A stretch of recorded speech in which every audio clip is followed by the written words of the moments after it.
लेकिन इस बजट को लेकर सत्ता पक्ष और विपक्ष के बीच सियासी तलवारें खिंच गई हैं। संसद में बजट को लेकर विपक्षी दलों का जोरदार हंगामा देखने को मिला है। विपक्षी दल सरकार के ऊपर बजट में गैर एनडीए राज्यों के साथ भेदभाव करने का आरोप लगा रहे हैं। विपक्षी दलों ने आज संसद के बाहर भी विरोध प्रदर्शन करा और सभी राज्यों को समान तरीके से बर्ताव किया जाए इसकी मांग भी रखी। विपक्षी दल इस बजट को कुर्सी बचाओ बजट बता रहे हैं। उनका आरोप यह है कि इस बजट में बीजेपी ने सहयोगियों को खुश करने की कोशिश की है। जो कल बजट पेश हुआ उस बजट में किसी स्टेट को कुछ नहीं मिला और सबके थाली खाली और दो के थाली में पकोड़ा और ये अपना मान्य जिलेबी एक सेकंड ये दो छोड़ के किसी को नहीं मिला कुछ। किसानों को एमएसपी मिले, आय दोगुनी हो, उसका रास्ता निकले, लेकिन इधर देखने को मिल रहा है समर्थन मूल्य किसान को न मिल करके जो अलायंस पार्टनर जो सरकार बचा रहे हैं उन्हें समर्थन मूल्य सरकार दे रही है। ये तो अखबारों में भी छपा है। क्या मिला यूपी को? डबल इंजन की सरकार, तो डबल लाभ मिलना चाहिए था, दिल्ली का लाभ, लखनऊ का लाभ, लेकिन लगता ये है कि दिल्ली अब लखनऊ की तरफ नहीं देख रही है या लखनऊ वालों ने दिल्ली वालों को नाराज कर दिया। उसका परिणाम हमें बजट में दिखाई दे रहा है। खास करके महाराष्ट्र तो इनका अलायंस के साथ चल रहा स्टेट है। महाराष्ट्र में पिछले 10 साल से, जैसे मैंने कल कहा था, प्रधानमंत्री सरकार बचाओ योजना कल घोषित की है। यूनियन बजट नहीं था वो, वैसे ही प्रधानमंत्री महाराष्ट्र विरोधी योजना कल बजट में दिखाई दी। जब महाराष्ट्र 10 साल से जब से भारतीय जनता पार्टी आई है, महाराष्ट्र को कुछ नहीं मिला है। हाईएस्ट टैक्स पेइंग स्टेट है। इस प्रकार का होता है कि एक वर्ग खुश होता है, दूसरा वर्ग निराश होता है, लेकिन ये कमाल का बजट इजाद किया गया है जिसमें लगभग इस देश का हर वर्ग निराश हुआ है, मात्र 2 व्यक्तियों को छोड़ के, नीतीश कुमार और चंद्रबाबू नायडू। तो विपक्ष के इन तमाम आरोपों पर सरकार ने भी पलटवार किया है। वित्त मंत्री निर्मला सीतारमण ने कहा कि विपक्ष जनता को गुमराह करने की कोशिश कर रहा है। In vote on account and in yesterday's budget, I had not named Maharashtra. I'll take it as an example. Cabinet has, under the leadership of Prime Minister Modi, passed a very important decision. It has taken the decision to set up a very big port in Vadavan in Maharashtra. Did Maharashtra get ignored because I did not mention the name of Maharashtra? 76,000 crores have been announced for that project. Even yesterday, the TMC questioned the budget, saying, oh, nothing has been given to Bengal. Let me just highlight the fact that the several schemes given by Honorable Prime Minister in the last 10 years have not even been implemented in West Bengal. Health insurance. And you have the audacity to ask me now? Budget बहुत शानदार है और सबने स्वागत किया है, लेकिन opposition party ने मिसलीड करने का कोशिश किया है और कहते कि ये सिर्फ 2 राज्य के लिए बजट है। मान लो कि जो 11,11 करोड़ इंफ्रास्ट्रक्चर बनाने के लिए जो कैपिटल एक्सपेंडिचर का एलोकेशन हुआ है, क्या वो 1-2 राज्य के लिए, पूरा देश के लिए होता है? इस प्रकार से जो 3 करोड़ अगर आवास बनाना है वो देश का होता है। तो देश की संसद में हंगामा है बजट को लेकर। वहीं बात करें बिहार की, तो यहां पर भी विधानसभा में जमकर हंगामा आज देखने को मिला। बिहार को विशेष राज्य का दर्जा नहीं मिलने पर विधानसभा में विपक्ष ने जोरदार हंगामा किया। सदन में मुख्यमंत्री नीतीश कुमार के भाषण के दौरान कांग्रेस और आरजेडी के विधायकों ने नारेबाजी की। विधानसभा में विपक्ष ने वेल में आकर हंगामा भी किया। विपक्ष के हंगामे पर नीतीश कुमार भड़क गए और विशेष दर्जे की मांग को लेकर विपक्ष पर ही वार कर डाला। आज जितना लोग बोल रहे हैं, आज जब उनकी पार्टी केंद्र में थी, हम तो 10 के बाद से शुरू किए हुए थे। लगातार सब जगह कितना आंदोलन पड़ता, कहाँ नहीं कितना हुआ, सब आप जानते हैं। और हम लोग कर रहे थे, लोग जितना काम करवाए उसको देखने के लिए आए, तो हम अब नहीं कराए। 14 के बाद तो लोग फिर अलग हट गए, तो नहीं कराए, कितनी भी कोशिश किए तो। लेकिन हम इसके लिए लगातार बोलते रहे इन लोगों को भी हमने कहा, तो अब एक बात हो रहा था विशेष राज्य का दर्जा पहले से खत्म हो गया है, हम लोगों ने ही कह दिया कि विशेष राज्य का दर्जा दीजिए या विशेष अधिकार के लिए मदद दीजिए, यहाँ के लिए जो जरूरत है बिहार के लिए, क्योंकि बिहार को भी आगे बढ़ना है। तो बजट पर क्यों मचा है सियासी घमासान, आज बजट अड्डा में इसी पर करेंगे बड़ी चर्चा शाम 7:57 पर।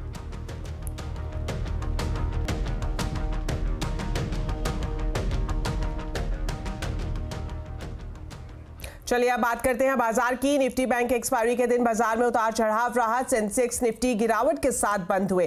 सेंसेक्स 280 पॉइंट गिरकर 80,149 पर और निफ्टी 66 पॉइंट गिरकर 24,414 पर बंद हुआ।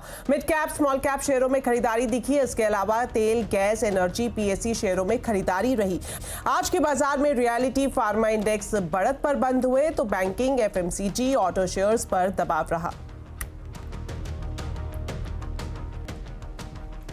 टैक्स बढ़ने का असर बाजार और निवेशकों की कमाई पर दिखेगा, ये कहना है हेलियस कैपिटल के फाउंडर समीर अरोड़ा का। सीएनबीसी आवाज के साथ खास बातचीत में समीर अरोड़ा ने बाजार में नए निवेश के 1-2 हफ्ते का इंतजार करने की सलाह दी।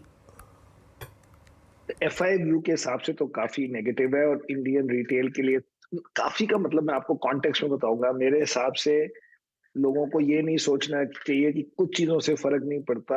मेरे ख्याल से 5-1% का डिफरेंस होना चाहिए, मतलब 5% मार्केट प्लस माइनस गिरनी चाहिए। और अगर वो नहीं गिरेगी तो 2 महीने बाद हम कहेंगे ठीक है, that mean the market has accepted it, तो फिर बाद में कभी वो रिटर्न्स में एडजस्ट हो जाएगा। लेकिन एक बात नोट करें कि लास्ट टाइम जब 2018 में टैक्स 0 था लॉन्ग टर्म और फिर वो 10% किया गया, so on the budget day market fail 0.2%। Nifty आप देखिए उस दिन लोग बोले कि अरे देखो जी 10% टैक्स बढ़ गया, लेकिन मार्केट तो खाली 0.2% गिरी। लेकिन उसके बाद 2-3 महीने में mid cap index I think fail 20-30% and large cap index fail 10%। उसके बाद फिर और गिरी जब वो हो गया, क्या कहते हैं, IL/FS का हो गया, बट दैट वाज इन सितंबर। तो पहले दिन से मत जाइए, दूसरे दिन से मत जाइए। कंसेप्चुअली अभी हम कई स्टॉक्स में अगर बात करें, कोई ले लें, चलो पिक्चर फिल्म वाला स्टॉक, उसमें जी एक पिक्चर आ गई, वो पिक्चर इस क्वार्टर में बढ़ गई तो स्टॉक 10% बढ़ जाता है। वो कभी जिंदगी भर की अर्निंग्स नहीं चेंज करता। आप कहोगे समर आ गई, वोल्टास के या किसी के एसी बिक गए, कोई नहीं बोलता कि ये जिंदगी भर के लिए एसी अब ज्यादा हो गया क्योंकि हर बार समर होगी। कहने का मतलब है एक एक इवेंट, अगर आप बोले लीवर्स का 4% ग्रोथ नहीं है, 4.5% है, वो 5% स्टॉक बढ़ जाता है। तो ये जो डायरेक्ट इंपैक्ट है टैक्स का, डायरेक्ट है, वो इन्वेस्टर के ऊपर डायरेक्ट है। वो कंपनी का ईपीएस का क्या करें, कंपनी के ईपीएस से जो आपका ईपीएस बन रहा है उसमें लेटेस्ट से कि पहले आप 100 रुपए बनाते थे और उसमें 10% लॉन्ग टर्म और 15% शॉर्ट टर्म टैक्स देते थे। सो 50-50% ले लीजिए, तो आपका एवरेज टैक्स था 12.5% और उसके ऊपर 2% सरचार्ज को लोग भूल जाते हैं, वो भी हो गया मोटा माटी, तो आपके 14.5% निकल गए। तो आपका ईपीएस, अपना ईपीएस था 85.5, अब आपका हो गया 12.5 एंड 20 डिवाइड बाय 2 कर लो 16 पॉइंट समथिंग और फिर 2% सरचार्ज, सो 18, 18.5, तो आपका अब ईपीएस हो गया 82। हर कंपनी के एक रुपए की अर्निंग में वो उसको एक ऑर्डर मिल गया, उसको ये मिल गया, रेलवे को ये मिल गया, उसके लिए आप 5-10% स्टॉक बढ़ाते हैं जिसका कोई अर्निंग से मतलब हो ना हो, वो 10 साल बाद अर्निंग बने। तो यहाँ पे अपनी अर्निंग 5-6% कम हो गई, 82 इंस्टेड ऑफ 86 और 82 लिटिल लेस से 85.5, 5% का कोई फर्क नहीं पड़ता। और ये जिंदगी भर के लिए वो एक ऑर्डर की बात होती है। सो कहने का मतलब है कोई, it's not end of the world but it is also not zero. मैं आपकी बात समझ गया, मैं बस 15-20 दिन वेट कर लो, 1 महीना वेट कर लो, बढ़ नहीं जाएगी मार्केट बहुत ज्यादा। हम तो म्यूचुअल फंड के मतलब प्रोमोटर हैं, तो हम तो रोज बोले हाँ जी आज पैसे डालिए हमारे म्यूचुअल फंड में, तो 15 दिन वेट कर लो, कुछ नहीं होगा। देखिए तो सही कि वेदर दैट फ्लो अलोन। तो बजट बनाने वाली टीम के सदस्य वित्त सचिव टीवी सोमनाथन और दीपम सचिव तुहिन कांत पांडे का कहना है कि सरकार ने बजट में रोजगार बढ़ाने का उपाय किया है। संवाददाता आलोक प्रियदर्शी ने उनसे खास बातचीत की, देखिए। सबसे पहला जो बजट से उम्मीद की जा रही थी कि जो मैन्युफैक्चरिंग और एम्प्लॉयमेंट ये दो बड़े इशू थे जिसको इस बजट से एड्रेस करने की बड़ी उम्मीद की जा रही थी।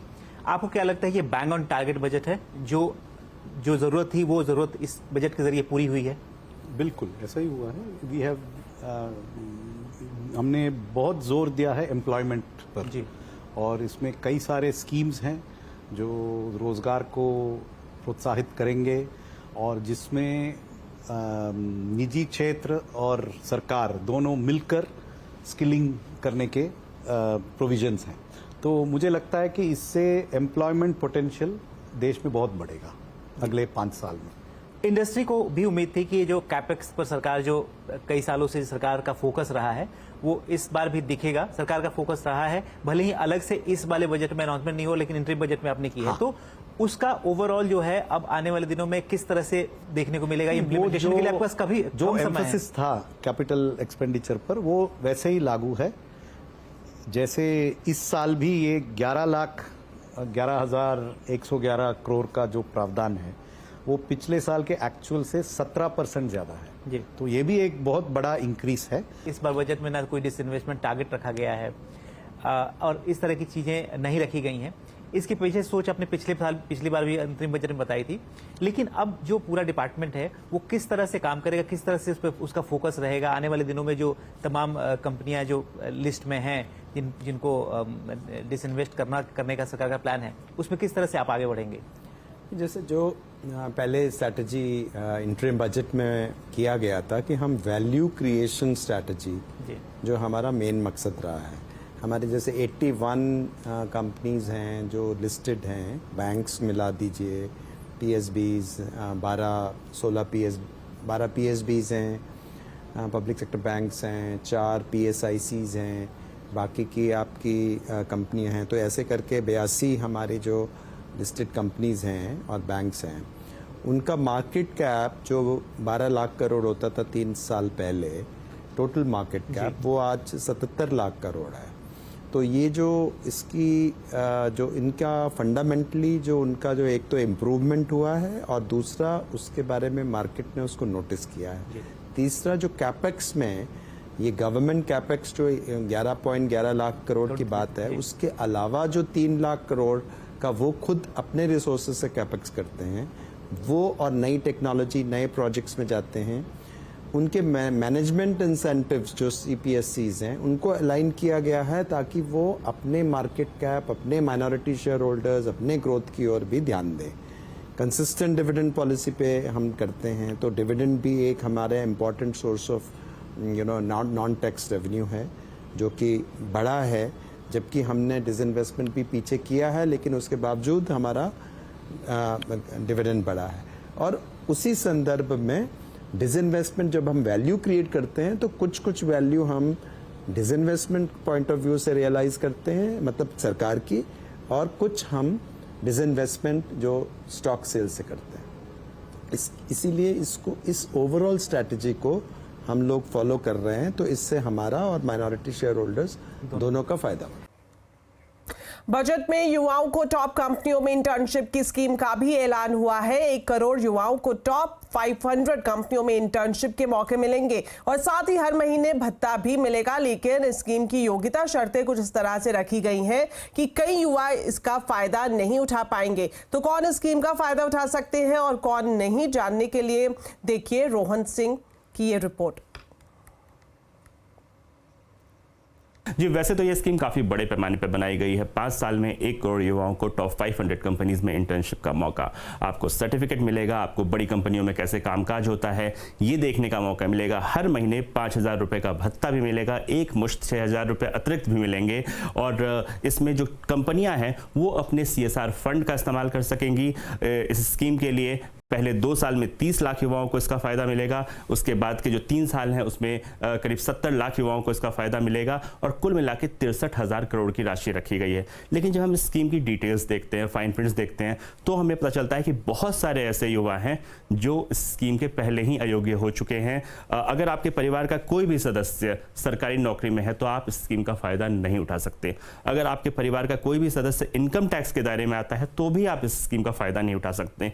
अगर आपने IIT, IIM या किसी टॉप मेडिकल कॉलेज जैसे प्रोफेशनल इंस्टीट्यूट से डिग्री ली है तो भी आप इस स्कीम के अयोग्य होंगे। अगर आपकी डिग्री CA, CMA या इस तरह की कोई जो बहुत अच्छी प्रोफेशनल डिग्री होती है उसमें अगर आप शामिल हैं तो भी आप इस स्कीम का फ़ायदा नहीं उठा पाएंगे। एक इनकम का थ्रेशोल्ड भी रखा जाएगा। अगर आपकी परिवार की जो आय है वो उससे थ्रेशोल्ड से ऊपर आती है तो भी आप अयोग्य होंगे। और उस जिस समय आप इसके लिए अप्लाई करें उससे पहले आपने कोई नौकरी ना की हो ये भी इसमें शामिल किया जाएगा। तो बहुत सारी ऐसी शर्तें हैं जिसे हमें देखना होगा और ये तय है कि जो बहुत भले ही 1 करोड़ लोगों को इसका फ़ायदा देने की बात है लेकिन बहुत से युवा होंगे जो इसकी योग्यता की जो क्राइटेरिया है उसको पार नहीं कर पाएंगे।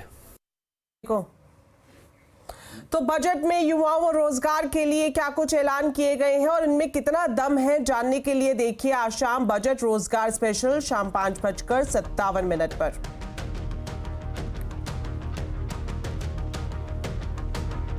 एक्सिस बैंक के चीफ इकोनॉमिस्ट नीलकंठ मिश्रा ने कहा है कि बैंकों के डिपॉजिट ग्रोथ घटने की वजह जानना जरूरी है क्योंकि इसके चलते बैंकों पर लिक्विडिटी और NIM का दबाव बढ़ सकता है। अभी भी मार्केट को क्लैरिटी नहीं है कि डिपॉजिट ग्रोथ जो वीक है वो उसकी वजह क्या है और जो डिपॉजिट ग्रोथ वीक होने का नतीजा क्या निकलेगा और ये इंडस्ट्री की प्रॉफिटेबिलिटी कहाँ सेटल करेगी। आई थिंक इस पे अनसर्टेनिटी है। बैंक्स के क्योंकि वो डिपॉजिट्स पे उनका प्रेशर आ रहा है तो इसलिए उनके निम्स का प्रेशर जो है और मार्केट को ये पता नहीं है कब तक खत्म होगा। मेरे हिसाब से अगर हम एक डिस्पैशनेट व्यू लें तो जो फाइनेंशियल सिस्टम में टाइटनेस है और ग्लोबल डॉलर टाइटनेस है वो मेरे हिसाब से अगले 6-8 महीने में कम होनी शुरू हो जाएगी। कहने का मतलब अगर फेड ने रेट कट करना शुरू किया और ऐसे वहां पे डॉलर की टाइटनेस बिकॉज वहां पे फिस्कल डेफिसिट काफी बड़ी हुई है, एक समय आएगा जब फेड को QT की जगह पे QE करना शुरू होगा। QT उनका कम हो रहा है तो लगता है उनको QE करना शुरू करना पड़ेगा। ऐसा होने पे भारत में भी लिक्विडिटी की सिचुएशन जो है काफी इंप्रूव हो सकती है और उसके बाद ये जो अनसर्टेनिटी है मार्जिन्स की ये कहाँ जाके टिकेंगे ये कम हो जाएगी और फिर मेरे ख्याल से ये सेक्टर चलने लगेगा। बट मेरा ये मानना है कि पिछले 6 महीने में एक्चुअली सेक्टर ने उतना बुरा नहीं किया है और बहुत हद तक आई वुड से इडियोसिक्रेटिक व्यूज भी थे और रीजंस भी थे, यानी कि जो बैंक स्पेसिफिक वजहें भी थी। जो बड़े प्राइवेट बैंक्स हैं कहीं पे मैनेजमेंट चेंज हुआ, कहीं पे बड़ा मर्जर हुआ, उसके इंटीग्रेशन में अनसर्टेनिटी आई, तो वो सब भी कारण थे जिससे कुछ बैंक जो हैं वो उनका स्टॉक अच्छा नहीं किया। बट मुझे लगता है कि अगले 12-24 महीने में आई थिंक इन सब इश्यूज पे क्लैरिटी आएगी और कुछ प्राइवेट बैंक्स तो मेरे हिसाब से काफी अच्छा कर सकते हैं। तो आने वाले दिनों में महंगे स्मार्टफोन के दाम घट सकते हैं। बजट में सरकार ने मोबाइल फोन पर इंपोर्ट ड्यूटी को घटाया है। वित्त मंत्री ने मोबाइल फोन्स और चार्जर पर ड्यूटी में 5% तक की कटौती की है जिससे कई हाई एंड स्मार्टफोन सस्ते होने की उम्मीद है। तो कितने घटेंगे दाम बता रहे हैं संवाददाता असीम मनचंदा। अगर आप हाई एंड फोन के शौकीन हैं तो एक खबर आपके लिए है। वित्त मंत्री ने बजट में हाई एंड फोन की कीमतों में कटौती की है। पहले इस पर कस्टम ड्यूटी 20% लगती थी लेकिन अब वित्त मंत्री ने इसे घटा करके 15% कर दिया है। तो जानकार मानते हैं कि इससे जो हाई एंड फोन है उनकी कीमतों में 7,000 से लेकर के 15,000 रुपए तक की कटौती होगी। Google pixel, Samsung Galaxy, iPhone pro और आईफोन प्रो मैक्स इनके दाम जल्दी ही कम हो सकते हैं। अगर मैं बात करूं पहले तो इसकी स्मगलिंग, फोन की स्मगलिंग बहुत ज़्यादा होती थी या कोई विदेश जाता था तो उनसे कहा जाता था कि आप ये फ़ोन लेकर के आइए, आप इसको फ़ोन को एक लेकर के आ सकते हैं, तो उसके ऊपर कस्टम ड्यूटी नहीं लगती थी। तो बहुत ज़्यादा स्मगलिंग यहाँ पर देखने को मिली थी। इंडस्ट्री भी लगातार इस ड्यूटी को कम करने की मांग कर रही थी। तो अब 15% ये ड्यूटी कर दी है। तो आने वाले दिनों में जैसे ही कंपनियां अपने कोस्ट ग्राहकों को पास ऑन करेंगी तो ये जो सारे पूरे कंप्लीट मोबाइल फ़ोन आते हैं ये सस्ते हो जाएंगे। 7,000 से लेकर के 15,000 तक ये फोन सस्ते आपको मिलेंगे। चलिए फिलहाल वक्त हो गया एक छोटे से ब्रेक का, लेकिन खबरें अभी और भी हैं। आप देखते रहिए आवाज समाचार।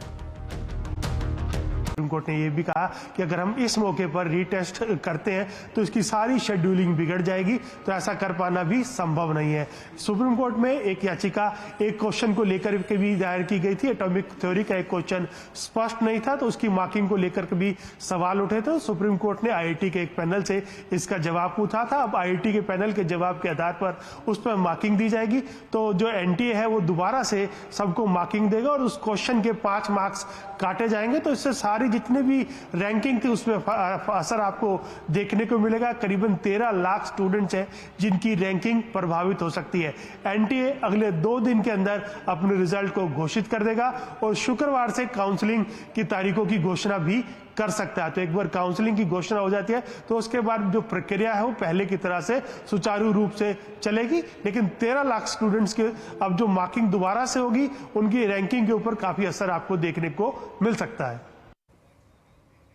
शुक्रिया सीएम इस पूरी जानकारी के लिए।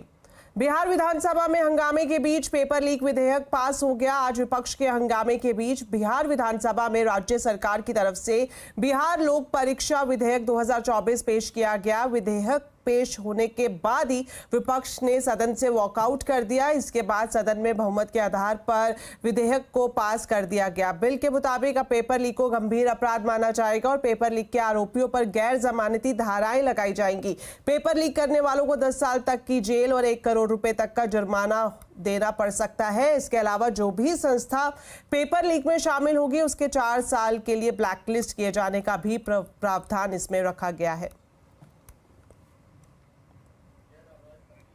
नेपाल के काठमांडू में एक विमान क्रैश हो गया। हादसे में 18 लोगों की मौत हो गई है। वहीं पायलट गंभीर रूप से घायल है जिनका इलाज इस वक्त अस्पताल में चल रहा है। जानकारी के मुताबिक प्लेन में पायलट, क्रू मेंबर्स और टेक्नीशियन समेत 19 लोग सवार थे। ये सभी लोग काठमांडू से पोखरा जा रहे थे, लेकिन काठमांडू एयरपोर्ट पर प्लेन रनवे पर टेक ऑफ के दौरान फिसल गया। जमीन से टकराने से उसमें आग लग गई और धुएं का भारी गुबार आसमान में छा गया। हालांकि अग्निशमन और सुरक्षा कर्मियों की टीम ने जल्द ही आग पर काबू पा लिया। तो चलिए फिलहाल